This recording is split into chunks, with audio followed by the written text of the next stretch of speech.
அறந்தாங்கியில் 45 ஆண்டுகளுக்கு முன்னர் அரசு பள்ளியில் படித்த முன்னாள் மாணவர்கள் சங்கமம். புதுக்கோட்டை மாவட்டம் அறந்தாங்கி அரசு மேல்நிலைப் பள்ளியில் 1978 மற்றும் 1980 ஆண்டுகளில் படித்த முன்னாள் மாணவ மாணவியர்கள் ஒன்று கூடி 45 ஆண்டுகளுக்கு பிறகு தாங்கள் ஒன்றாக படித்த பள்ளியினை பார்வையிட்டு இந்த நிகழ்ச்சிக்கு திண்டுக்கல் தொழில் அதிபரும் GTN கல்லூரி குழும தலைவர் ரத்தினம் அவர்கள் தலைமை வகித்தார். நிகழ்ச்சியில் சிறப்பு விருந்தினராக கவிஞர் தங்கமூர்த்தி கலந்து கொண்டு சிறப்புரை நிகழ்த்தினார். தற்போது பயின்று வரும் பள்ளி மாணவர்களை உற்சாகப்படுத்தி அவர்கள் மேலும் வரும் கல்வி ஆண்டு தேர்வுகளில் வெற்றி பெற்று பல்வேறு சாதனைகளை புரிய அவர்களுக்கு வாழ்த்துக்கள் கூறினர். மேலும் அறந்தாங்கி அரசு மாதிரி மேல்நிலை பள்ளியில் பயிலும் மாணவர்களுக்கு 50% கல்வி கட்டணத்துடன் GTN கல்வி குழுமத்தில் கல்வி பயில வாய்ப்புகள் வழங்கப்படும் என்றும் கூறினர். அறந்தாங்கி அரசு மாதிரி மேல்நிலை பள்ளிக்கு முன்னாள் மாணவர்கள் சங்கத்தின் சார்பில் ரூபாய் 25 லட்சம் செலவில் புதிய கழிப்பட வசதி மற்றும் சுகாதார வசதிக்கான பணிகளுக்கு அடிக்கல் நாட்டில் அந்த பணிகளாவது தற்போது நடைபெற்று வருகிறது. அறந்தாங்கி அரசு மாதிரி மேல்நிலை பள்ளியில் கல்வி பயின்று வரும் அனைத்து மாணவர்களுக்கும் நினைவு பரிசாக பேனா வழங்கப்பட்டது.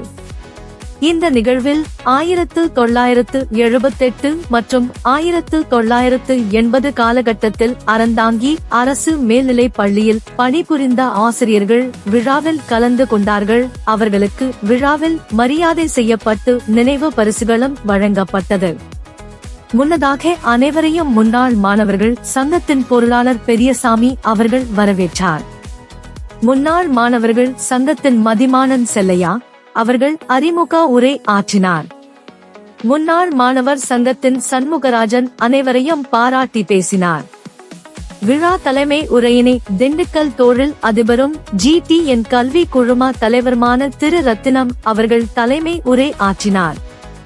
இந்நிகழ்வில் கவிஞர் தங்கமூர்த்தி சிறப்பு விருந்தினராக கலந்து கொண்டு விழா சிறப்புரையாற்றினார். விழா நிகழ்வுகளை முன்னாள் மாணவர்கள் சங்கத்தின் தாமரை செல்வி அவர்கள் நிகழ்ச்சிகளை தொகுத்து வழங்கினார். நிறைவாக முன்னாள் மாணவர்கள் சங்கத்தின் ஓய்வு பெற்ற ஆசிரியை கல்யாணி அவர்கள் நன்றியுரை நிகழ்த்தினார்.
Gracias.